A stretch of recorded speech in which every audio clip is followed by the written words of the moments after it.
বেলালের কি অপরাধ ছিল? অপরাধ শুধু কলেমা পড়েছে। এই অপরাধে বেলালকে তারা মেরেছে, তাকে ঘুমাতে দেয় নাই, খাবার দেয় নাই। এরপরে যখন তিনি কালেমা ছাড়েন নাই, হাজরাতে বেলালকে উটের পায়ের সঙ্গে রশি দিয়া বেঁধে উটকে তাড়ায় দিয়েছে। উট দৌড়াতেছে, বেলাল দড়ির মাথায় বাঁধা। বেলালের শরীরটা পাথরের সঙ্গে আঘাত লেগে লেগে পিঠের চামড়া ছেড়ে যায়, মাথার চামড়া ছেড়ে যায়। উট আর দৌড়াতে পারে না। তখন উটের পা থেকে হযরতে বেলালকে খসিয়ে নিয়ে উত্তপ্ত মরুভূমির উপরে বেলালের রক্তাক্ত শরীরটাকে চিৎ করে শুইয়ে দিয়ে কাফির বেঈমানেরা লোহার রড দিয়ে চতুর্দিকে দাঁড়িয়ে তাকে পিটাচ্ছে আর বলছে, বেলাল এখনো মুহাম্মদের সাল্লাল্লাহু আলাইহি ওয়াসাল্লামের আল্লাহরে ভুলে যা, লাত মানাতের উপরে ঈমান আন।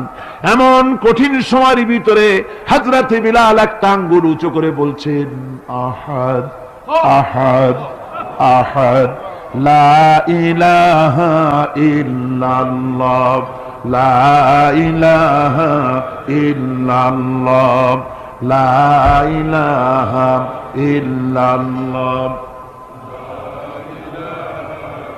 একটু জোরে বলেন, লা ইলাহা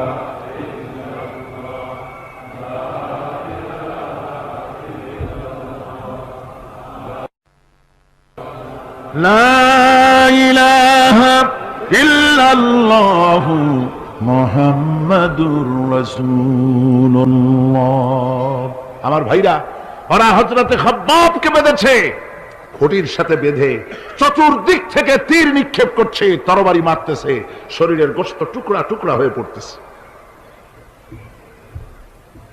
এরপরে কাফেরের নেতা বলতেছে, থামো, একটা কথা বলে নেই। জিজ্ঞেস করছে, খাব্বাব তোমাকে ছেড়ে দিতে পারি একটা শর্ত যদি মানো, তোমার পরিবর্তে এখানে এনে আল্লাহর নবীকে, তোমাদের নবীকে এনে বাঁধবো, তার উপর অত্যাচার করব, এটা যদি মানো তোমারে ছেড়ে দিতে পারি। এতক্ষণ ধরে যিনি তীর তরবারির আঘাত নীরবে সহ্য করতেছিলেন, এখন মানুষের এই কথার আঘাত তিনি সহ্য করতে পারলেন না। হযরতে খাব্বাব ডাক দিয়া বলেন, ও কাফির বেঈমানেরা শোনো, তোমাদের হাত দিয়া আল্লাহর নবীকে এখানে এনে, তোমাদের হাত দিয়ে তীর তরবারি তো দূরের কথা, তোমাদের নাপাক হাত দিয়া আল্লাহর নবীর গায়ে যদি একটা ফুলও নিক্ষেপ করো, আমার শরীরের ভিতরে এক ফোঁটা রক্ত থাকতে আমি তা বরদাস্ত করব না। চতুর্দিক থেকে মার আরম্ভ হয়ে গেল, গায়ের গোশত পড়ে যায়। হযরতে খাব্বাব মনে করলেন এখন তো আর জীবন বাঁচবে না, বুঝি মরে যাব। তিনি তখন বললেন, রব্বুল আলামিন, আমার তো সময় হয়ে এসেছে বোধহয়, আমার এখন জীবনের শেষ মুহূর্তে আমার মন চায় যদি দুইটা সেজদা তোমার দিতে পারতাম, 2 রাকাত নামাজ যদি পড়তে পারতাম, জীবনটা আমার খুশি হয়ে যেত। কিন্তু আমি বান্ধা, কেমন করে আমি সেজদা দেব? সেজদা দেওয়ার কোন উপায় আমার নাই। তবে কাবা শরীফের দিকে আমার মুখ ঘুরানো আছে, আমি আমার মাথাটা একটুখানি নিচু করে নিলাম। আমার এই মাথা নিচু করাকে আমার জীবনের শেষ সেজদা হিসেবে ধরে নিও। কাফির বেঈমানেরা হযরতে খাব্বাবের মাথা ধরি অন্যদিকে ঘুরিয়ে দিল। হযরতে খাব্বাব পড়লেন, ফাইনামা তুওয়াল্লু ফাসাম্মা ওয়াজহুল্লাহ, যেদিকেই মুখ ঘুরাও সেদিকেই আল্লাহ, আল্লাহ ছাড়া কোনো দিক নাই। আমার ভাইরা, এই জিহাদে এত বড় ফজিলত আল্লাহ রাব্বুল আলামিন রেখেছেন। দ্বীন প্রতিষ্ঠার জন্য যারা লড়ে, আল্লাহ পাক তাদের জন্য বিরাট নিয়ামত রেখেছেন। সুবহানাল্লাহ পড়ে, লা তামাসসুহান নার ওয়া আইনুন বাকাত মিন খাশিয়াতিল্লাহ ওয়া আইনুন বাতাত তাহরিসু ফি সাবিলিল্লাহ, রাওয়াহু তিরমিজি। হযরত ইবনে আব্বাস রাদিয়াল্লাহু তাআলা তিনি বলছেন, আমি রাসূলুল্লাহকে বলতে শুনেছি, আল্লাহর নবী বলেছেন, 2টি চোখকে জাহান্নামের আগুন 2টা চোখকে স্পর্শ করবে না। একটা চোখ হচ্ছে গভীর রাত্রে যারা আল্লাহর ভয়তে, জাহান্নামের ভয়তে যারা কান্দে, জাহান্নামের আগুন ওই চক্ষুকে স্পর্শ করবে না। আর যারা দ্বীন প্রতিষ্ঠার জন্য, আল্লাহর দ্বীন কায়েমের জন্য ময়দানে যারা লড়াই করে, রাতের বেলায় পাহারা দেয়, ওই পাহারারত চোখের মধ্যে জাহান্নামের আগুন ওই চোখে স্পর্শ করবে না।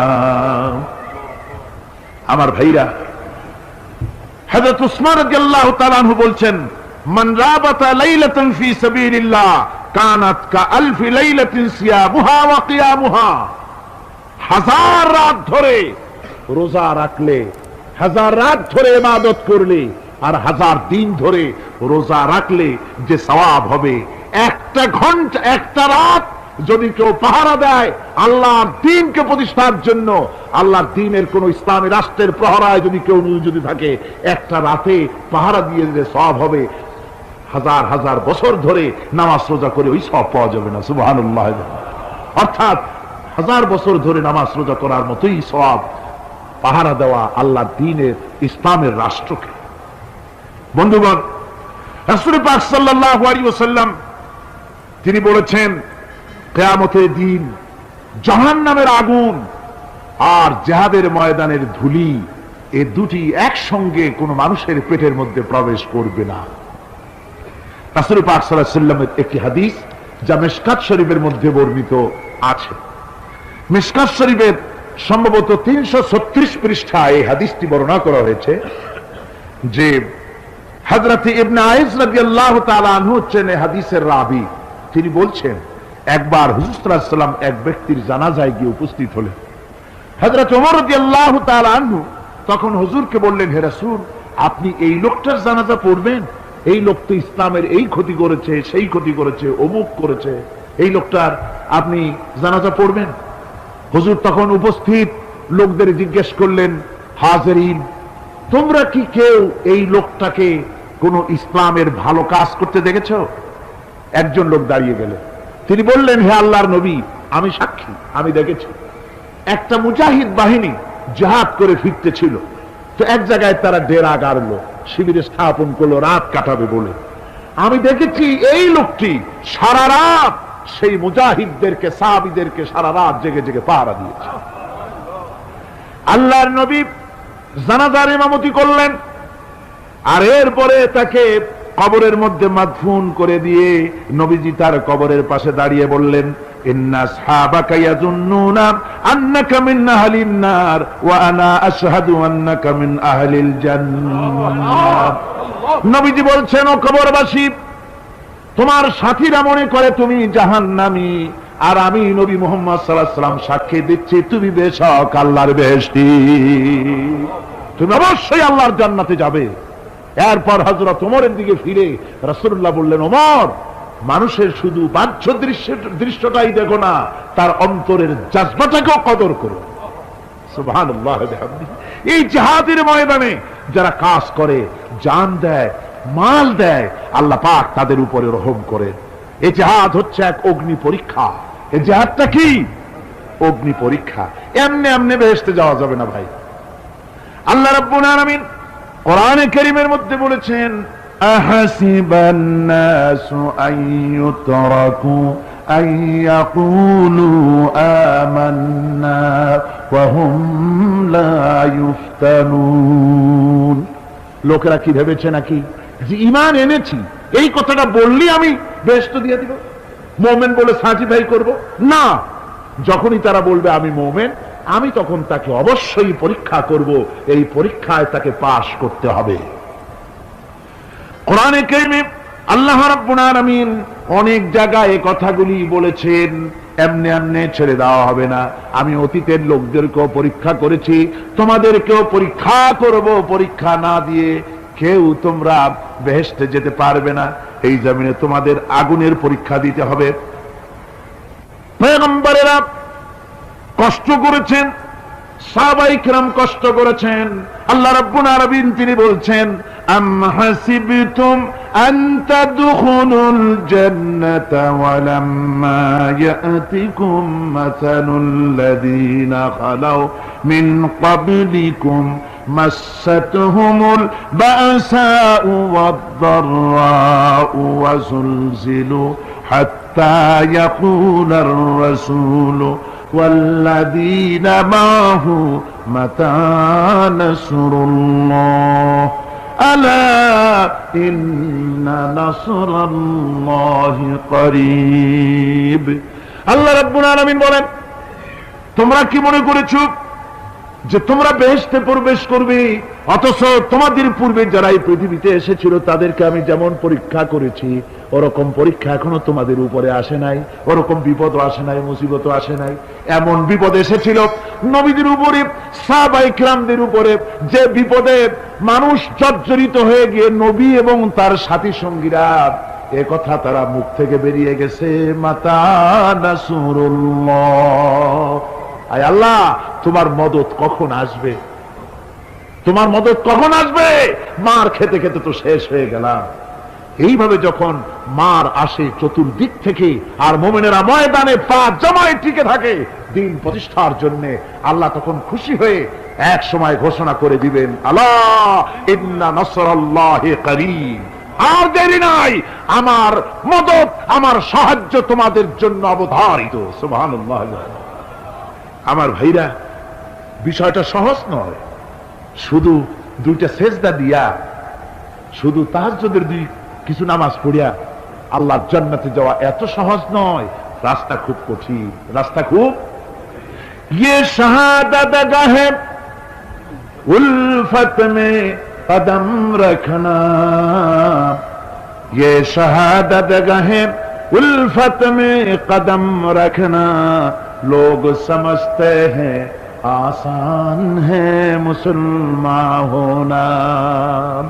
এটা হলো শাহাদাতের উত্তপ্ত ময়দানে পা রাখা। লোকেরা মনে করে ইসলাম গ্রহণ করা, মুসলমান হওয়া বুঝি বড় সহজ ব্যাপার। এত সহজ না। আমরা হানফি মাসলাকের লোক, ইমাম আবু হানিফার মাসলাক অনুযায়ী চলি। আমরা মনে করি বেহেশতে এমনি যাব, কিন্তু আমাদের ইমাম সাহেব কি করছেন ওই ইতিহাস আমাদের জানা নেই। খাজা বাবার মহব্বতে অস্থির। রজব মাস আসলে পরে বড় বড় ডেক্সি চড়ায়, সেই ডেক্সির উপরে লাল শালু বিছায়, তারপরে টাকা পয়সা রোজগার বহুত করে। আসলে তো খাজা না, আসলে হচ্ছে ইয়া খাজা কুস্তু আজা, পেট তো ভরে যা। পেট ভরার জন্য পয়সা করে ইনকাম করা। খাজার লা ইলাহা ইল্লাল্লাহ এই চিশতিয়া তরিকার জিকির গ্রহণ করা হয়েছে, কিন্তু চিশতিয়া তরিকা যে আরেকটা আছে, তারাগার পর্বতে পৃথিবীরাজের সঙ্গে লড়াই করা, সেইটার কাছে নেই আমরা, সেটা না। ইমাম আবু হানিফা শুধু মস্তাই বলেন নাই, দিন প্রতিষ্ঠার জন্য রক্ত দিয়েছে, ঠিক কিনা? 8 বছর, 8টি বছর পর্যন্ত কারারুদ্ধ ছিলেন। তাকে জিজ্ঞেস করা হয়েছে, ইমাম সাহেব জেলের মধ্যে তো আছেন, কষ্ট হয়? ইমাম সাহেব বলেছেন, না কষ্ট হয় না, তবে মাঝে মাঝে একটু কষ্ট হয় মনে। 2-4 মাস পর পর আমার বুড়ি মাকে এনে হাজির করা হয় জেলখানার মধ্যে, আর আমার মায়ের সামনে আমাকে পেটানো হয়, যেন মা মাকে বলে যে এদের সাথে একমত হয়ে যা, সেই জন্য পেটানো হয়। আমার মা আমার মায়ের দেখে আর মায়ের চোখ থেকে পানি পড়তে থাকে, তখন আমার মনে বড় কষ্ট লাগে। তবে আলহামদুলিল্লাহ মা আমার এমন, আমার মার দেখেন আর হজম করেন, আর আমাকে বলেন খবরদার এক চুলো সিদ্ধান্ত থেকে নড়বা না।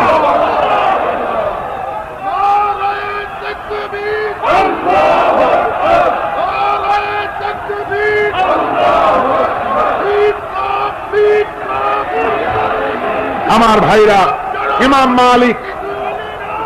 মালিক 28 দিন পর্যন্ত তাকে বাতিলরা বেঁধে দিয়ে গেছে, হাত পিঠ মোড়া দিয়ে 28 দিন বাঁধা। এই হাত বাহু থেকে ডিসকানেক্ট হয়ে গিয়েছে, এই বাহুর জোড়া থেকে ডিসকানেক্ট হয়ে গিয়েছিল হাত, 28 দিন পর্যন্ত বাঁধা ছিল। ইমাম আহমদ বিন হাম্বল, ইসলাম বিরোধীরা তাকে পিটাইছে, প্রত্যেকটা চাবুকের সাথে গায়ের গোশত উঠে এসেছে। এজন্য কবি বলতেছি, पैरवी बू हनीफा की सनद जिंदान है, हम्बली होता है पीठ पर दुर्रे खाने की बात। হানাফি হতে চাও, জেল জরিমানার জন্য প্রস্তুতি নাও। শুধু সবরি কলা খাইয়া বেহেশতে যাওয়া যাবে না, এত সহজ না। আঙ্গুর বেদানা, সবরি কলা আর দুধের স্বরের উপর ইসলাম আসে নাই, ইসলাম এসেছে উত্তপ্ত ময়দানের উপরে। জান দিয়ে রক্ত দিয়ে ইসলাম প্রতিষ্ঠা হয়ে গোটা দুনিয়ার নির্যাতিত নিপীড়িত জনতার মুখে হাসি ফুটিয়েছে ইসলাম।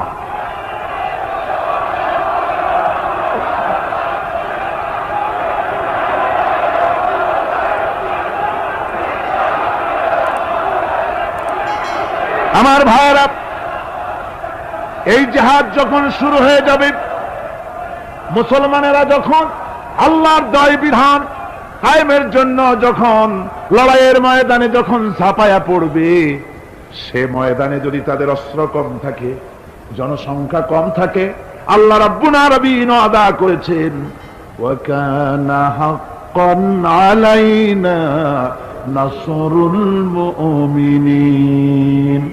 আল্লাহ রাব্বুল আলামিন বলেন, মুমিনরা যখন বিপদে পড়ে যায় তখন মুমিনদের সাহায্য করা আমি আল্লাহর জন্য ওয়াজিব হয়ে যায়। আমি আল্লাহর জন্য ওয়াজিব। আমার মুমিন ময়দানে মার খাবে আমার দ্বীনের জন্য, আর আমি তাকায় তাকে দেখবো না, তা হবে না। প্রাথমিক পর্যায়ে দেখবো যে তোমরা আসলেই দ্বীন প্রতিষ্ঠার জন্য লড়ো কিনা। তোমাদের বিবি বাল বাচ্চা তোমাদের সামনে শেষ হবে, ঘর বাড়ি চলে যাবে, চাকরি যাবে, সব যাবে, তারপরেও আমার দ্বীন প্রতিষ্ঠার জন্য ময়দানে টিকে থাকো কিনা। যদি তা থাকো তাহলে আমার মদত অবশ্যম্ভাবী। আর কাফিরদের বিরুদ্ধে বিজয়ের জন্য রব্বুল আলামিন বলেছেন ওয়া কাফাল্লাহুল মুমিনিনাল কিতালা ওয়া কানাল্লাহু কাবিয়্যান আজিজা। কাফিরদের বিরুদ্ধে লড়াইয়ের ময়দানে মুসলমানদেরকে সাহায্য করার জন্য আল্লাহই যথেষ্ট। কে যথেষ্ট? আল্লাহ যথেষ্ট। রব্বুল আলামিন বলেছেন ওয়ালা তাহিনু ওয়ালা তাহজানু ওয়া আনতুমুল আলাউনা ইন কুনতুম মুমিনিন। কোনো ভয় নাই, কোনো চিন্তা নাই, যদি তোমরা মুমিন হও আমি আল্লাহ রাব্বুল আলামিন তোমাদেরকে বিজয়ী করব। এই ওয়াদা কার? আল্লাহ। আল্লাহর ওয়াদা কখনো মিথ্যা হয়? আল্লাহ কি মিথ্যা কথা বলেন? নাউযুবিল্লাহ। ওয়ামান আসদাকু মিনাল্লাহি কিলা। আমি আল্লাহর চাইতে সত্যবাদী আর কে হতে পারে? আল্লাহ পাক বলছেন আমি সাহায্য করব তোমাদেরকে, যদি প্রয়োজন হয় তাহলে আমি ফেরেশতা দিয়ে সাহায্য করব। সুবহানাল্লাহ বল। আল্লাহ রাব্বুল আলামিন সূরা আল-আনফালের ভিতরে ঘোষণা করেছেন, দুনিয়ার মানুষকে তিনি শোনায় দিচ্ছেন নবীজির সঙ্গে সাহায্যের ব্যাপারে যে কথাবার্তাগুলি হয়েছিল। ইয তাস্তাগীসুনা রাব্বাকুম ফাস্তাজাবা লাকুম আন্নী মুমিদ্দুকুম বিআলফিন মিনাল মালাইকাতি মুরদিফিন। স্মরণ করো সেই সময়ের কথা যখন তোমরা আমার কাছে কাকুতি মিনতি করে সাহায্য কামনা করতেছিলে যে আমাদেরকে 1000 ফেরেশতা দিয়ে সাহায্য করা হোক। আল্লাহ পাক বলেন আমি ফেরেশতা দিয়ে তোমাদেরকে ময়দানে সাহায্য করেছি, জিহাদের ময়দানে। সুবহানাল্লাহি বিহামদিহি। আল্লাহ রাব্বুল আলামিন বলেন তোমরা যখন সাহায্য প্রার্থনা করেছিলে আমি সাহায্য তোমাদের দিয়েছি। স্মরণ করো সেই সময়ের কথা যখন তোমাদের নবী তোমাদেরকে বলেছিল ইয তাকুনু লিল মুমিনিনা আলাইয়াকফিয়াকুম আইয়ুমিদ্দাকুম রাব্বুকুম বিসালাসাতিন আলাফিন মিনাল মালাইকাতি মুনজিলিন। আল্লাহ রাব্বুল আলামিন বলেন আমি এইভাবে করে যখন তোমাদের নবী তোমাদেরকে বলেছিল যে তোমাদের জন্য এটা কি যথেষ্ট নয় যে আল্লাহ পাক তোমাদের জন্য 3000 দিয়ে ফেরেশতা নাজিল করবেন, আমি তখন 3000 ফেরেশতা নয় বরং 5000 ফেরেশতা দিয়ে তোমাদেরকে সাহায্য করার ওয়াদা করেছি। 3000 নয়, 5000 চিহ্নযুক্ত ফেরেশতা নাজিল করে দিয়ে তোমাদের সাহায্য করব বলে আমি ওয়াদা করেছি। আজও সেই মদদ আল্লাহর পক্ষ থেকে আমাদের জন্য ওই মদদ আজও আসতে পারে। কবি বলছেন ফেজায়ে বদরে পয়দা কুন ফিরিস্তে তেরি নুসরত কো উতর सकते गर्दों से कतर अंदर कतर अभी। বদরের মুসলমানদের মতো যদি ঈমান তোমাদের আসে তাহলে আজও আকাশ থেকে কাতারে কাতারে ফেরেশতা আমি আল্লাহ অবতীর্ণ করে দিতে পারি। সুবহানাল্লাহ বিহামদিহি। আমার ভাইরা, হযরতে সাদ বিন আবি ওয়াক্কাস রাদিয়াল্লাহু তাআলা আনহু তিনি কাদিসিয়ার যুদ্ধের পর যখন পারস্য দখলের জন্য চললেন, পারস্যনগর অবরোধ করলেন, সামনে পড়ল নদী, এই নদী পাড়ি দিবেন, সাথে তার হাজার হাজার সৈন্য, এই সৈন্য নিয়ে নদী পাড়ি দিবেন। জিজ্ঞেস করলেন সাহাবীদের, তোমরা কি চাও? ইসলামের আন্দোলন, ইসলামের জিহাদ, আল্লাহর দ্বীন এখানেই শেষ হয়ে যাক, এটা চাও? না ইসলামের এই কলেমার আওয়াজ নদীর ওপারেও নিয়ে যেতে হবে, অথচ আমাদের কাছে কোনো পারাপারের কোনো নৌকা নাই, কি করতে চাও? সাহাবীরা বললেন, আমরা আপনার অর্ডার ফলো করব, আমরা এই নদীর ওপারে গিয়েও কালেমার পতাকাকে উড্ডীন করতে চাই, কালেমার সুশীতল ছায়াতলে গোটা দুনিয়াকে আনতে চাই। হযরতে সাদ তখন বললেন, তাহলে তোমরা সবাই আমার পেছনে পেছনে এই দরিয়ার ভিতরে ঝাঁপিয়ে পড়ো, আর আমার সঙ্গে সবাই উচ্চারণ করো, নাস্তাঈনু বিল্লাহি ওয়া নাতাওয়াক্কালু আলাইহি, হাসবুনাল্লাহু নি'মাল ওয়াকিল, নি'মাল মাওলা ওয়া নি'মান নাসীর। ইতিহাস লিখতেছি, 60,000 সৈন্য তাদের অশ্ব নিয়ে, তাদের উষ্ট্র নিয়ে, তাদের মালপত্র নিয়ে, জিহাদের সামান নিয়ে শ্রাবণের খরস্রোতা নদী, উত্তাল তরঙ্গমালায় ভরা নদীর উপর থেকে এই সাহাবীরা পাড়ি দিয়ে ওপার চলে গেলেন। ওপার যাওয়ার পরে হযরতে সাদ বলছেন, তোমাদের কেউ কি হারায় গেছে নাকি? সবাই এদিক ওদিক তাকায়, খোঁজ করে বলল, মানুষ তো দূরের কথা, একটা উটও আর ঘোড়াও একটাও হারায় যায় নাই।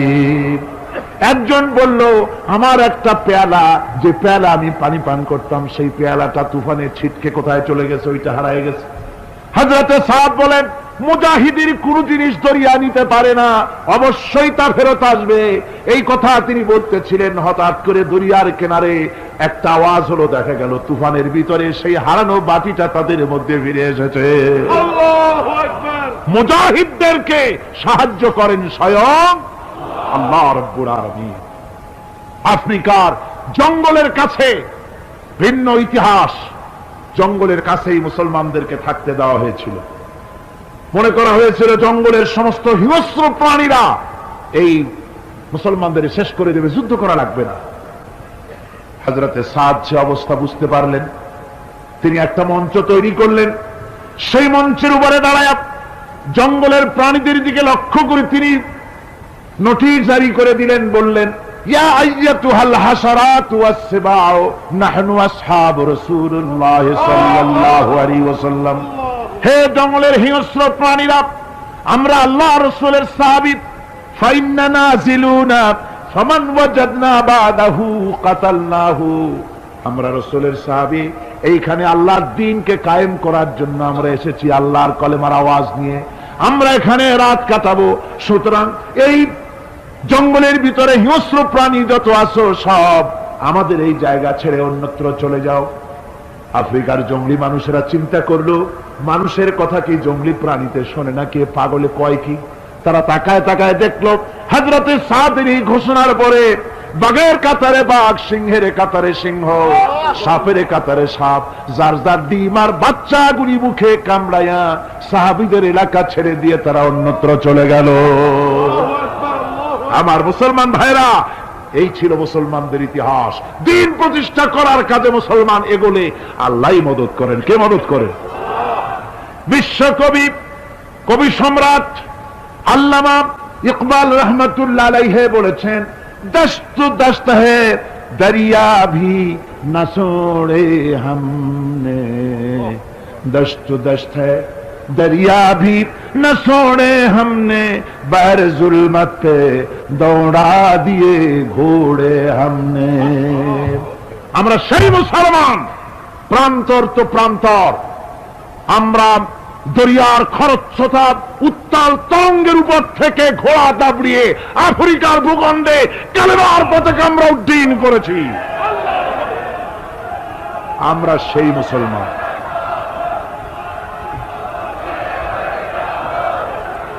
একটুখানি জিকির করেন, লা ইলাহা ইল্লাল্লাহ, লা ইলাহা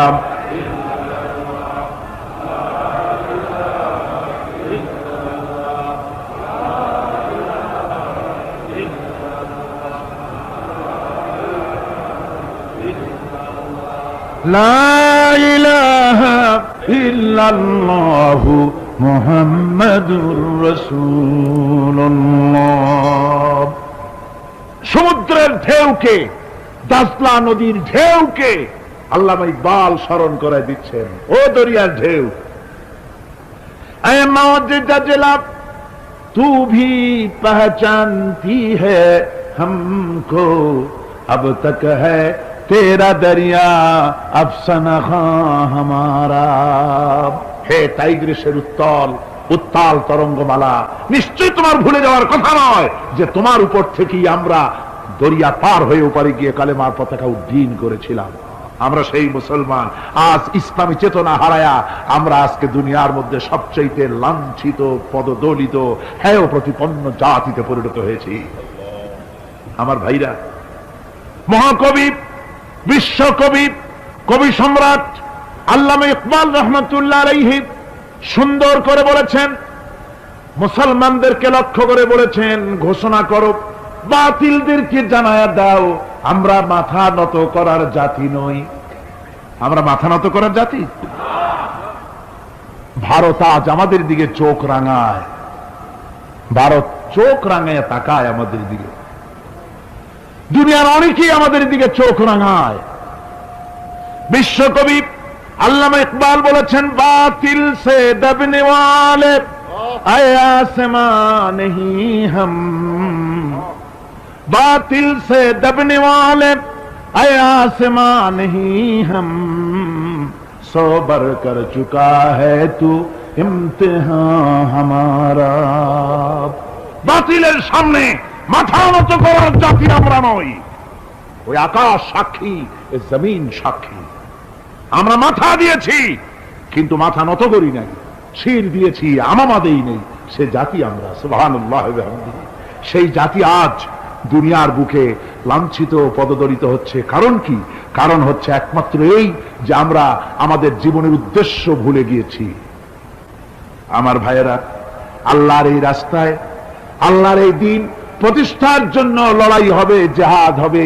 জেহাদের কথাই বলতেছি। এই জেহাদ হলো পৃথিবীর নির্যাতিত, নিপীড়িত মানুষের মুক্তির জন্য জেহাদ। জেহাদ কি জন্যে? আমরা রাষ্ট্রপ্রধান হব, আমরা দেশ দখল করব, নেতৃত্ব দিব, এজন্য নয়।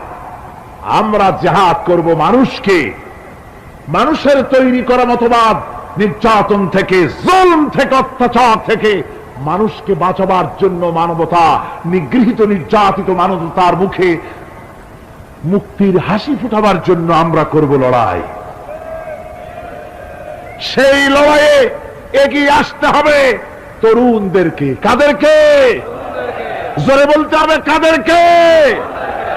তরুণদের আসতে হবে, যুবকদের আসতে হবে। আমার আনন্দে বুক ভরে যায় যখন দেখি মাহফিলে, আজকে তো এই মাহফিল কোরআনে কারীমের কথা এই ভূখণ্ডে আল্লাহ বলার তৌফিক দিয়েছেন। 35টি বছর পার হয়ে গেছে, জীবনের 35টি বছর কোরআনে কারীমের সামান্য একটু খেদমত করার তৌফিক আল্লাহ পাক দান করেছে। যখন এই কাজ প্রথম শুরু করি তখন দেখেছি মাহফিলে যারা আসে তাদের 95% দাড়ি পাকা বুড়া মানুষ।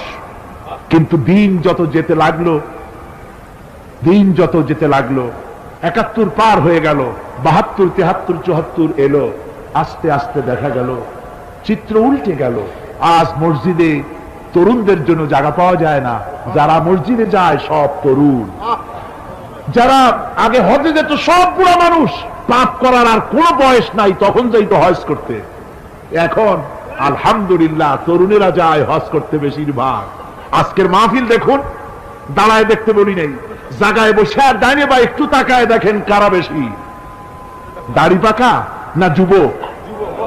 যুবক আর তরুণ দিয়ে আল্লাহর এই মুজাহিদ, আল্লাহর এই গোলামদের দিয়ে আল্লাহ মাহফিল ভরে দিয়েছেন। জোরে কোন সুবহানাল্লাহ, জোরে কোন আলহামদুলিল্লাহ। এই তরুণ যুবকরাই হচ্ছে ইসলামের সম্পদ। ইসলামের সম্পদ কে? তরুণ আর যুবকেরা। তোমাদের অবদান ইসলামে সব চাইতে বেশি। মনে রাখবেন যুবকেরা, শোনো, ইসলাম প্রতিষ্ঠিত হয়েছে তোমাদের রক্তের উপরে। কাদের রক্তের উপরে? যুবকদের রক্তের উপরে। যারা ইসলাম প্রথম কবুল করেছিলেন তারা কিন্তু বুড়ো ছিলেন না কেউ, প্রথম যে ব্যক্তি ইসলাম কবুল করলেন হযরতে সাইয়্যিদুনা আবু বকর সিদ্দিক রাদিয়াল্লাহু তাআলা আনহু। বয়স ছিল 37 বছর। 37 বছর বয়সে দাঁত টাত পড়িয়া খুনখুনা বুড়া হয়ে গেছিল নাকি? হযরত ওমর ইসলাম যখন কবুল করেন তখন তিনি ছিলেন 26 বছরের টকবগে যুবক। যৌবনের রক্ত পা এবং মাথা পর্যন্ত শিরায় উপশিরায় ধাবমান এই যুবক হযরত ওমর 26 বছর বয়সের সময় ইসলাম কবুল করেন। হযরত আব্দুর রহমান বিন আউফ যখন ইসলাম কবুল করেন বয়স ছিল মাত্র 17 বছর। হযরত আলী যখন ইসলাম কবুল করেন তখন বয়স ছিল মাত্র 8.5 বছর।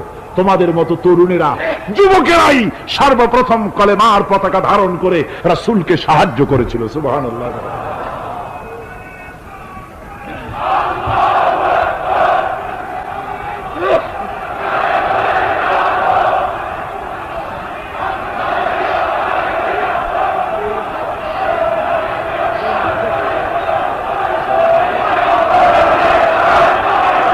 আমার মুসলমান ভাইয়েরা থামুন।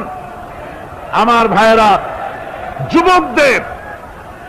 যুবকদের অবদানই চিরকাল ইসলামে বেশি ছিল। তাই বলে যারা বৃদ্ধ মানুষ তাদের কিন্তু কোনো মন খারাপ করার কোনো কারণ নাই, ঠিক কিনা?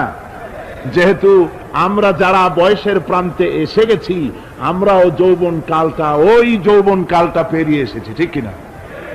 আরেকটি কথা, কিয়ামতের দিন কোন বুড়ো মানুষ বেহেশতে যাবে না, সব যুবকরা যাবে। বেহেশতে যাবে কারা? বুড়োরা বোধহয় ভয় পেয়ে গেছেন। রাসূল পাক সাল্লাল্লাহু আলাইহি ওয়াসাল্লাম বলেছেন, আমার কথা না, হুজুর বলেছেন কোন বুড়ো মানুষ বেহেশতে যাবে না, কোন কালো মানুষ বেহেশতে যাবে না। এখন রাসূল যদি বলেন তার কথাই তো আইন। হুজুর বলেন কালো মানুষ বেহেশতে যাবে না, একটা কালো মানুষ কান দিয়ে তো পড়েই গেছে। হুজুর বলেন কেঁদো না, তুমি যখন বেহেশতে যাবে চাঁদের মতো সুন্দর চেহারা নিয়ে বেহেশতে যাবে। বুড়ার কান্না দেখে হুজুর বলছেন কেঁদো না, তুমি যখন বেহেশতে যাবে আল্লাহ তোমার যুবক বানায় পাঠায় দিবে। যেহেতু বেহেশত হচ্ছে যুবকদের জন্য, সুবহানাল্লাহ। অত নাজ নিয়ামত, অত আনন্দ, বুড়া মানুষে তো খাইয়ে খুইয়ে বেহেশত নষ্ট করি ভালো হবে। এই জন্য যৌবন দরকার, স্বাস্থ্য দরকার বেহেশত উপভোগ করার জন্য। সেই জন্য বেহেশতে যাবে কারা? তরুণেরা যাবে। কারা যাবে? তরুণ তরুণী দিয়ে আল্লাহ পাক বেহেশত ভরে ফেলবেন। সুবহানাল্লাহ। আমার তরুণেরা, যুবকেরা শোনো, রাসূলুল্লাহ তোমাদের কত সম্মান দিয়েছেন। কে সম্মান দিয়েছেন? রাসূলুল্লাহ। রাসূলুল্লাহ এক জায়গায় বক্তৃতা করতেছিলেন, বক্তৃতা করছে, এমন সময় দেখা গেল একজন তরুণ সাহাবী, নাম তার জারির রাদিয়াল্লাহু তাআলা আনহু। চাঁদের মতো চেহারা তার ছিল, খুব সুন্দর চেহারা ছিল তার। হযরত জারির বসতে না পেরে জায়গা পায় না, দাঁড়ায় আছে। রাসূল নিজের গায়ের চাদরটা খুলে জারিরের দিকে নিক্ষেপ করলেন, বললেন জারির দাঁড়িয়ে আছো, আমার চাদরের উপরে বসো। সুবহানাল্লাহ। হযরত জারির রাসূলুল্লাহর চাদর নিয়ে চুমা খাইতে লাগলেন, বললেন আকরামাকাল্লাহ কামা আকরামতানি ইয়া রাসূলুল্লাহ। হে রাসূল, আল্লাহ আপনার সম্মান আরো অনেক বাড়িয়ে দিক, যেমন আপনি আমাকে মর্যাদা দিলেন। হে রাসূল, আপনার চাদরে পৃথিবীর কোন মানুষ বসতে পারে? আমার তরুণ ভাইয়েরা, আমার যুবক ভাইয়েরা, তোমাদেরকে রাসূল মহব্বত করতেন, ভালোবাসতেন সবচেয়ে বেশি। তোমরা আজ বাতিলের শিকার। কার শিকার? বাতিলের শিকার। তোমাদেরকে কি দেওয়া হয়? যে সব রাজনৈতিক দলের যুবক যারা তোমরা এখানে আছো, জিজ্ঞেস করি তোমাদের নেতারা তোমাদেরকে কি দেয়? দেয় অস্ত্র, দেয় টাকা, দেয় নারী ভোগ করার জন্য পয়সা, তোমাদের চরিত্র ধ্বংস করার জন্য সব রকমের হাতিয়ার তুলে দেয়। তোমাদের হাতে শোভা পায় কলম, হাতে শোভা পায় খাতা, হাতে শোভা পায় বই।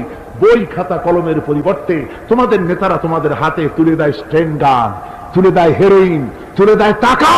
এরা তোমাদের নেতা নয়, এরা তোমাদের জীবনের দুশমন। জোরে বললেন কি?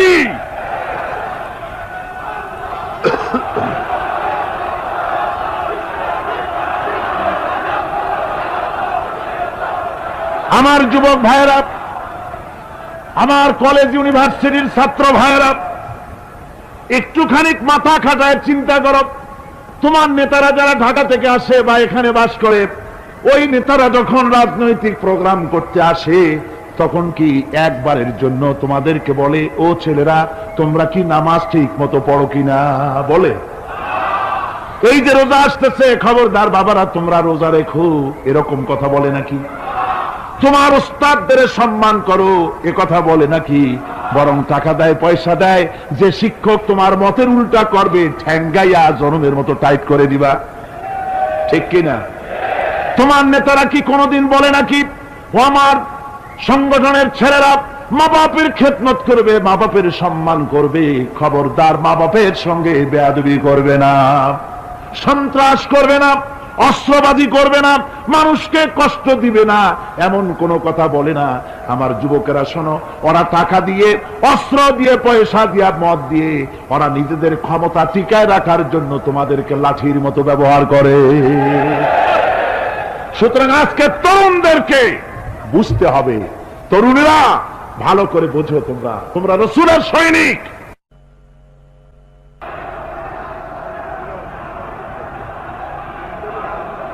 তোমাদের পক্ষে সম্ভব।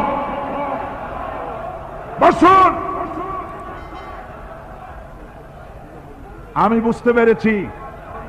বুঝতে পেরেছি কথা যেহেতু তরুণদের, আর তরুণদের জনসমুদ্র, কাজী জনসমুদ্রের মধ্যে উত্তাল ঢেউ তো সৃষ্টি হবেই, স্বাভাবিক। কিন্তু সেই স্বাভাবিকতার সুযোগ নিয়ে দাঁড়ায় বিশৃঙ্খলার সৃষ্টি করবেন না। আমার ভাইরা, আমরা ইসলাম আমাদের আদব শিক্ষা দেয়। কি শিক্ষা দেয়? আদব। শুধুমাত্র কোন লোক পেশাব পায়খানার কথা বললে তাকে রাস্তা ছেড়ে দেবেন, যেতে বলবেন, তা না হলে তো আপনাদেরই অসুবিধা হবে। কথা বুঝতে পেরেছেন? বাকি কেউ উঠবেন না, দাঁড়াবেন না। এত বড় বেহেশতি মাহফিল জীবনে আরেকবার পাবো কোন নিশ্চয়তা আছে? আপনি আমাকে বলেন, আল্লাহর আকাশের নিচে, জমিনের উপরে এর থেকে শ্রেষ্ঠ কোন মাহফিল আছে নাকি? কারণ এ মাহফিল কোরআনের মাহফিল। কিসের মাহফিল? এর থেকে শ্রেষ্ঠ মাহফিল আল্লাহর আকাশের নিচে, জমিনের উপরে হতে পারে না। সুতরাং বেয়াদবি কেউ করবেন না। তরুণেরা, যুবকেরা, তোমাদের এগিয়ে আসতে হবে। নির্যাতিত মানবতার পাশে তোমাদেরকে দাঁড়াতে হবে। আজ শ্রমিকরা তাদের ন্যায্য পাওনা পাচ্ছে না, কৃষক তাদের উৎপাদনের মূল্য পাচ্ছে না, নারী তার সতীত্বের গ্যারান্টি পাচ্ছে না। মানুষেরা আজ নির্যাতিত, নিপীড়িত। সারা পৃথিবীতে Bosnia, Algeria, Somalia, Palestine, Kashmir, Burma, Philippines, Bharat, পৃথিবীর সর্বত্র নির্যাতিত মুসলমানদেরকে বাঁচাবার জন্য আমার খালিদ বিন ওলীদের উত্তরসূরিরা, সালাউদ্দিন আইয়ুবী, জামালউদ্দিন আফগানি, হযরত আলী উত্তরসূরি, আজকের মাহফিলের যুবক আর তরুণরা, তোমরা কি রক্ত দিতে পারবে?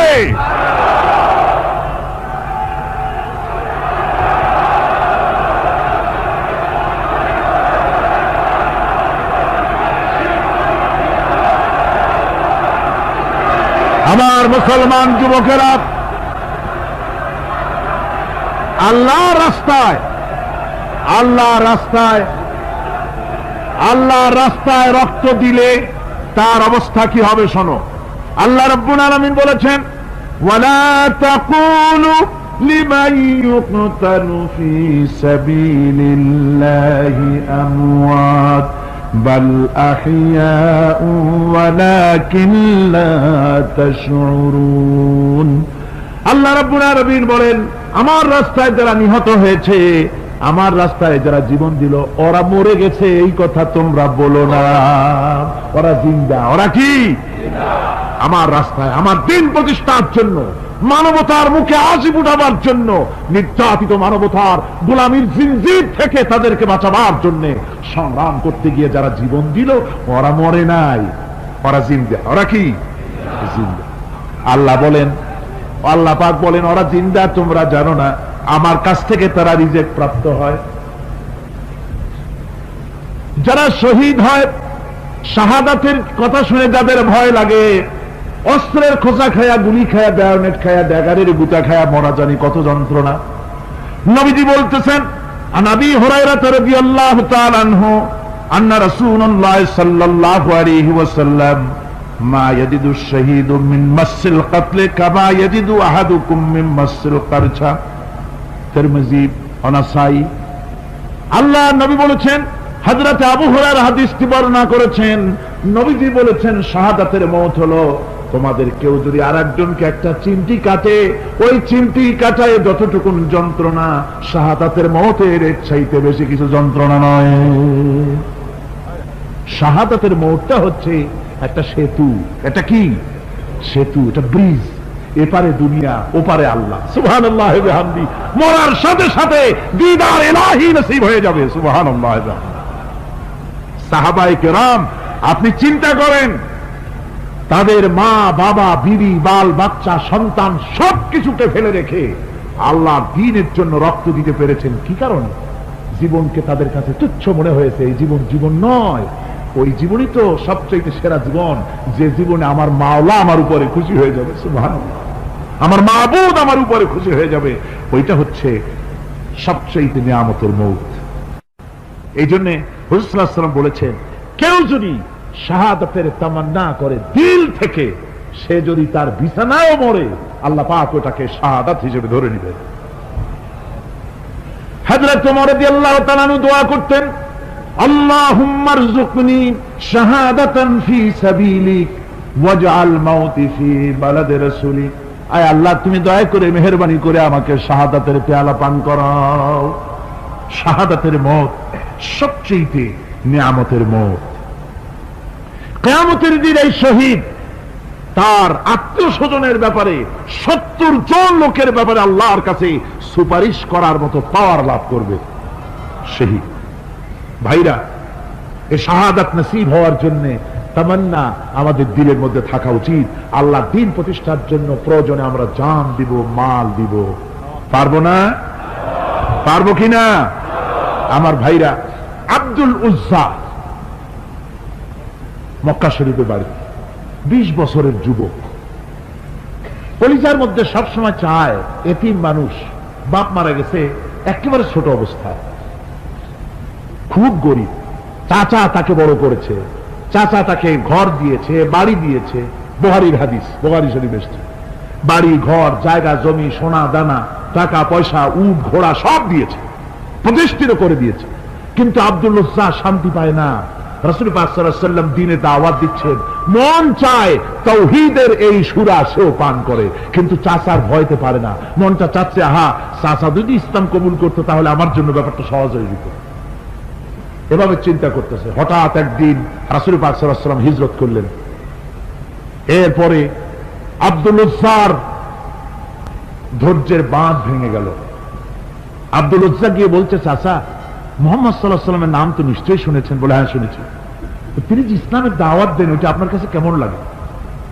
তার মানে বলছে যে আমার কাছে তো খুব ভালো লাগে। চাচা, ইসলাম কি কবুল করবেন? এই অগণিত মূর্তির সামনে মাথা নত করে আমাদের কোনো লাভ নাই। ওই মূর্তিগুলি আমাদের কোনো সাহায্য করতে পারে না। এক আল্লাহ বিশ্বাস করার জন্য মুহাম্মদ সাল্লাল্লাহু আলাইহি ওয়াসাল্লাম আমাদের বলেছেন। চাচা বলছে, খবরদার, এই কথা যদি আবার উচ্চারণ করো তাহলে আমি তোমাকে যা দিয়েছি সব ছিনায় নেব। আব্দুল উজ্জা বলছেন, তাহলে আর আমি সহ্য করতে পারলাম না। চাচা, আপনার সামনেই আমি ঘোষণা করলাম, একদিন চাপা রেখেছি, আর পারলাম না। আমি ঘোষণা করে দিলাম, লা ইলাহা ইল্লাল্লাহু মুহাম্মাদুর রাসূলুল্লাহ। চাচা বলল, তুমি এর পরিণতি জানো? আব্দুল উজ্জা বলল, কি পরিণতি?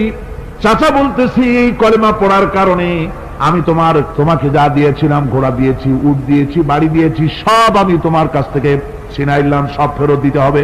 তিনি বললেন, আমি রাজি আছি, আমি রাজি আছি। আপনি আমার সোনা দানা ঘোড়া উট আর ঘর বাড়ি যা দান করেছেন, এই দুনিয়াটার মালিকও যদি আমারে বানাই দিতেন, আমি এর বিনিময়ে কলেমা পড়া থেকে আর আমি নিজেকে থামাই রাখতে পারি না। বলে, আমার সব আমাকে ফেরত দাও। বলল, দিলাম, যা আপনি দিয়েছেন সব আপনাকে ফেরত দিলাম। চাচা বলছে, জায়গা জমি টাকা পয়সা সোনা দানা সব পেলাম, তোমার গায়ে যে জামা, তোমার পরনের যে লুঙ্গি, ওটা আমার টাকার খোলো। আব্দুল উজ্জা বললেন, আপত্তি নাই, জামা খুলে দিলেন, পরনের লুঙ্গিটাও খুলে দিলেন। 20 বছরের যুবক এই অবস্থায় চলে গেলেন মায়ের কাছে। মা আব্দুল উজ্জাকে এই অবস্থায় দেখে 2 চোখ চেপে ধরলেন, বললেন, বাবা, তোমার এই অবস্থা কেন? ছেলে বলছে, মা, ইমান ইমান আনার কারণে আমি সব হারায় ফেলেছি, আমার আর কিছুই নাই, ইমান আনার কারণে আমার এই অবস্থা হয়েছে। মা বলছে, বাবা আমার কাছে কি চাও? ছেলে বলছে, মা আমি চলে যেতে চাই মদিনায়, আল্লাহর নবী মুহাম্মদুর রাসূলুল্লাহ সাল্লাল্লাহু আলাইহি সাল্লামের দরবারে চলে যেতে চাই, আমি একটু বস্ত্র চাই। মা একটা পুরানা কম্বল তার হাতে দিয়ে দিলেন। আব্দুল উজ্জা কম্বলটাকে ছিঁড়ে এক টুকরা কোন রকম হাঁটুর উপরে জড়ায় নিলেন, আর এক টুকরা গায়ে দিয়ে নিলেন। আব্দুল উজ্জা আবার বহু কষ্ট করে মরুভূমি পাড়ি দিয়ে মদিনা মুনাওয়ারায় চলে গিয়ে বাবি জিবরিল থেকে ঢুকে আসহাবে সুফফা চবুতরার সামনে বসে আছেন, ছেঁড়া কম্বল পরা। এবার বিশ্ব নবী, দুনিয়া আখিরাতের বাদশা জনাবে মুহাম্মদ রাসূলুল্লাহ সাল্লাল্লাহু আলাইহি ওয়াসাল্লাম যখন মসজিদের নিজের ঘরের থেকে দরজা খুলে বেরিয়েছেন, দেখেন এক যুবক বসা, একটা আধাটা কম্বল পরা, হাঁটুর উপরে কোন রকম করে রানটা লজ্জাস্থানটা ঢাকার, গায়ে একটা ছেঁড়া কম্বল। তার এই অবস্থা দেখে হুজুর জিজ্ঞেস করেন, তুমি কে? যুবক বলছে, আমি আব্দুল উজ্জা। ইসলাম কবুল করার জন্য আমার সব ছিল, আমি কম ধনী ছিলাম না, আমার চাচা সব নিয়ে গেছে, সিনাই রেখেছে, আমার লুঙ্গিটাও দেয় নাই। ঘটনা সব তিনি ঘুরে ঘুরে বললেন। হুজুর বললেন, তোমার নাম আব্দুল উজ্জা নয়, তোমার নাম আব্দুল্লাহ। আব্দুল্লাহ জুলবাজাদাইন তার নাম। হযরত আব্দুল্লাহ জুলবাজাদাইন কি রাসূলুল্লাহ দিয়ে দিলেন, আসহাবে সুফফাদের সাথে মিলাই দিলেন, এখানে থাকো, খাবার আসতে পরে খাবে। তাদের সব সময় খাবার থাকতো না। আসহাবে সুফফায় তারা থাকতেন যাদের ঘর নাই, বাড়ি নাই, থাকার জায়গা নাই। ক্ষুধার জ্বালা যখন তারা অতিষ্ঠ হয়ে যেতেন, নবীজি ঘরের থেকে তাহাজ্জুদের জন্য যখন বেরোতেন, ক্ষুধার্ত সাহাবীরা রাসূলের চেহারা দেখার সঙ্গে সঙ্গে ক্ষুধা নিবৃত্ত হয়ে যেত। হযরত রাসূল পাক সাল্লাল্লাহু আলাইহি ওয়াসাল্লাম আব্দুল্লাহকে ওনাদের মধ্যে ভিড়ায় দিলেন। আব্দুল্লাহ এবার কোরআন শরীফ পড়ে। কোরআন শরীফ পড়তে গিয়া চিল্লায় চিল্লায় তিনি পড়েন, আস্তে আস্তে পড়েন না। সাহাবীরা বিরক্ত হয়ে রাসূলের কাছে নালিশ করলেন যে বড় চিল্লায় কোরআন পড়ে, আমাদের নামাজেও ডিস্টার্ব হয়। হুজুর বলেন, সাহাবীরা কেউ আব্দুল্লাহর ব্যাপারে কোনো কথা বলবে না, তারে চিল্লাইতে দাও, যেহেতু ঈমানের জন্য তারে বড় মূল্য দিতে হয়েছে। পরনের লুঙ্গিটা পর্যন্ত আনতে পারে নাই, যত খুশি চিৎকার করেছে আল্লাহর কালাম পড়ুক। তাবুকের যুদ্ধ, রাসূলুল্লাহ তাবুকের দিকে রওনা করেছেন, 30,000 সৈন্য নিয়ে রওনা করেছেন। ওই জিহাদে মানুষেরা প্রাণ ভরে রাসূলুল্লাহকে সাহায্য করেছেন। মেয়ে লোকেরা নাকের ফুল, কানের দুল, গলার হাল খুলে খুলে রাসূলের কদম মোবারকে দিয়ে দিয়েছে। ধনীরা টাকা পয়সা সব দিয়েছে। হযরত আবু বকর তো যা ছিল সব এনে দিয়েছে, কিছু ছিল না ঘরে। রাসূল রওনা করলেন। প্রতিমধ্যে হযরত আব্দুল্লাহ জুলবাজাদাইন আল্লাহ নবীর খেদমতে হাজির হয়ে বলেন, হুজুর সবাই তো সব দিল, আমার কিছুই নাই, কিছু দিতে পারলাম না। হুজুর আপনি আমার জন্য দোয়া করেন, আমি যেন এই তাবুকের ময়দানে কাফেরদের বিরুদ্ধে লড়াই করে যেন শহীদ হয়ে যেতে পারি। মাল দিতে পারি নাই, কিন্তু আল্লাহর জন্য যেন আমার জীবনটা দিয়ে দিতে পারি। ও চট্টগ্রামের যুবকেরা, তরুণেরা, তোমাদের মতো 20 বছরের তরুণ হযরত আব্দুল্লাহ জুলবাজাদাইন শাহাদাতের তামান্না করে রিসালাতে মাহবের কাছে দাঁড়িয়েছে। হুজুর বললেন, একটা গাছের বাকল নিয়ে আসো। একজন একটা বাকল নিয়ে এলো। রাসূলুল্লাহ এই বাকলটা আব্দুল্লাহ জুলবাজাদাইনের হাতে লাগাই দিলেন। রাসূলুল্লাহ বললেন, আয় আল্লাহ, আমি আব্দুল্লাহর রক্ত কাফেরদের জন্য হারাম করে দিলাম। হযরত আব্দুল্লাহ বলছেন, ইয়া রাসূলুল্লাহ, আমি চাইছিলাম শহীদ হব, আর আপনি আমার রক্তটা হারাম করে দিলেন কাফেরদের জন্য।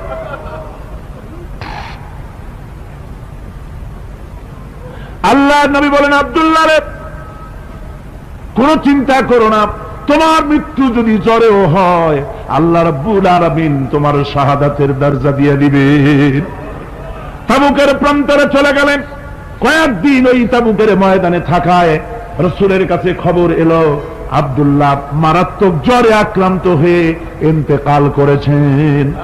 রাসূলুল্লাহ বললেন, আমি জানাজা পড়াবো। হযরত আব্দুল্লাহ জানাজা হলো গভীর রাত। কবরের ভিতরে একজন দাঁড়ায়া লাশ ধরার জন্য একজন কবরের ভিতরে দাঁড়িয়েছে। 2 জন লোকে লাশ নিয়ে আসতেছে।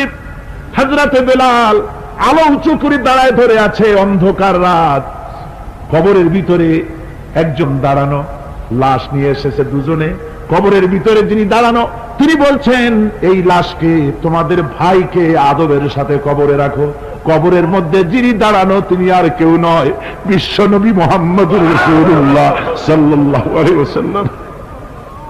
হযরত রাসূলুল্লাহ বলতেছেন, আবু বকর ওমর, তোমাদের ভাইকে আদবের সাথে কবরে রাখো, খবরদার বেয়াদবি করো না।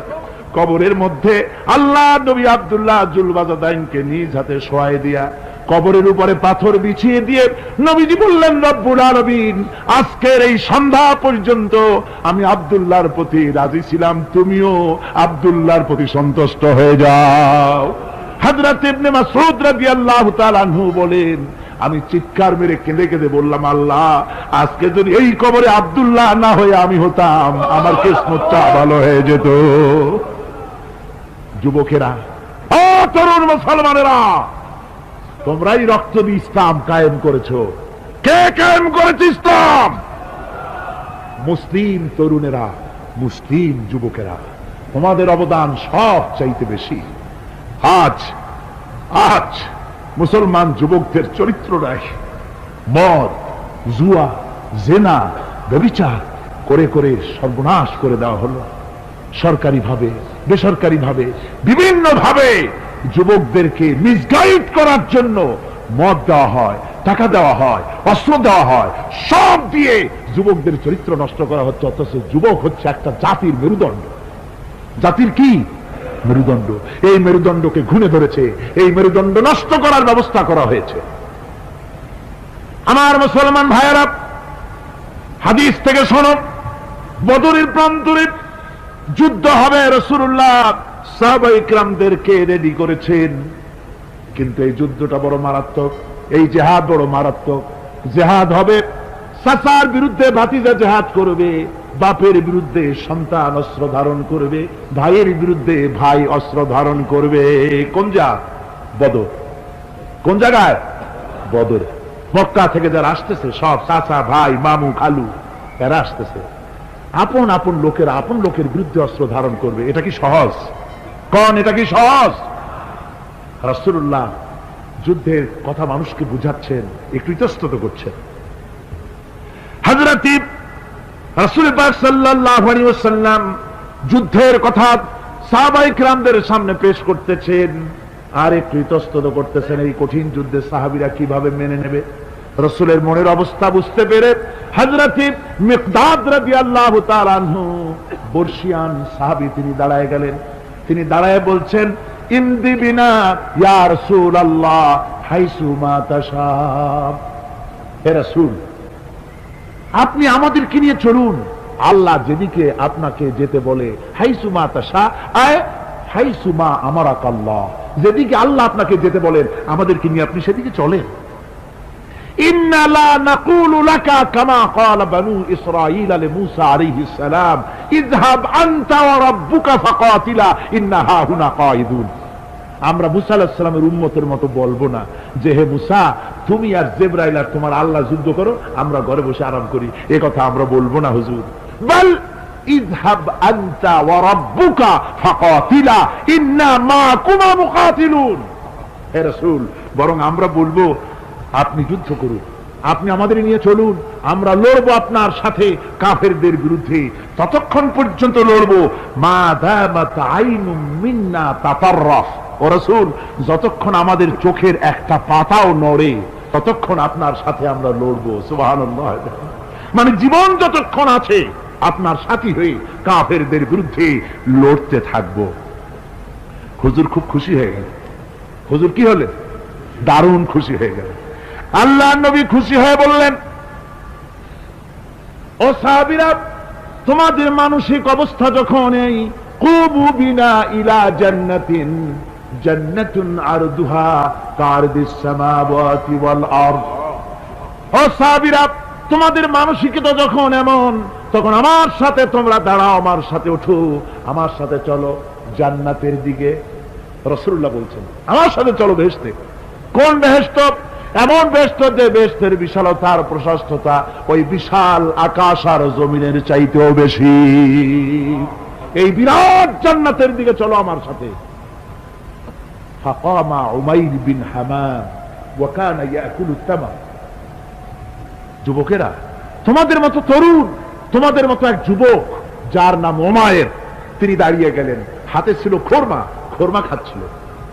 দেখেন না, বক্তৃতা হয় মাঠে, ওয়াজ নসিহত হয়, আর যুবকেরা দাঁড়ায় দাঁড়ায় বাদাম খায়, হয় না? ওই সাহাবী ওই সময় তো বাদাম টাদাম হয়তো পায় নাই, খোরমা খাচ্ছে, খোরমা চাবাচ্ছে, বিসি ফালাই দিতেছে, আর এইভাবে খাচ্ছে আর হুজুরের কথা শুনছে। হুজুরের কথা শুনে উমাইর বলছেন,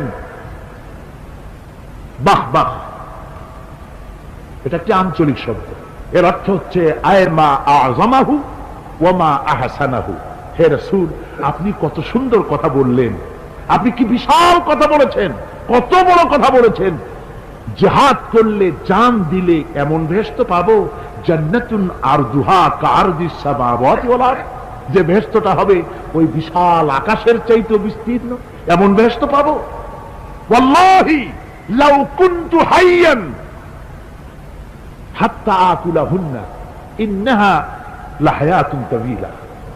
আল্লাহর কসম, আমি যদি হাতের সবগুলি খোরমা খেতে যাই তাহলে তো অনেক সময় লাগবে, বেহেশতে যেতে দেরি হয়ে যাবে, অনেক দেরি হয়ে যাবে বেহেশতে যেতে। ফারামা বিহিন্না, হাতের সবগুলি খোরমা তিনি ফেলে দিলেন। ও যুবকেরা, হযরত উমাইর তোমার মতো যুবক খোরমা খাওয়া সহ্য করলেন না আল্লাহর জান্নাতে যাওয়ার লোভে। জান্নাতে যেতে দেরি হয়ে যাবে, আল্লাহর সঙ্গে দিদার করতে দেরি হয়ে যাবে, এই মনে করে হাতের খোরমাগুলি ফালায় দিলেন, জিহাদের ময়দানে ঝাঁপায়ে পড়লেন। হাদিস শরীফে এসেছে, উমাইর জিহাদ করে বেশ কিছু কাফেরদেরকে নিহত করে নিজেও শহীদ হয়ে গেলেন। রাসূলুল্লাহ বদরের শহাদাদের জানাজা করার সময় একজন সাহাবী বলে দিলেন, হুজুর, এই সেই উমাইর, আপনি যখন বেহেশতের কথা বলছিলেন, খোরমাগুলি খাওয়ার তর সহ্য হয় নাই বেহেশতে যাওয়ার জন্য, এই সেই উমাইর। আল্লাহর নবী উমাইরের কাছে দাঁড়ায় আঙ্গুল দিয়ে তার শরীরের দিকে দেখায় বললেন, ইন্নাকা মিন আহলিহা। ও যুবক, যেই বেহেশতের জন্য খোরমা খাওয়ার সময় তুমি পাও নাই, আমি নবী সাক্ষী দিচ্ছি তুমি অবশ্যই সেই বেহেশতের অধিবাসী।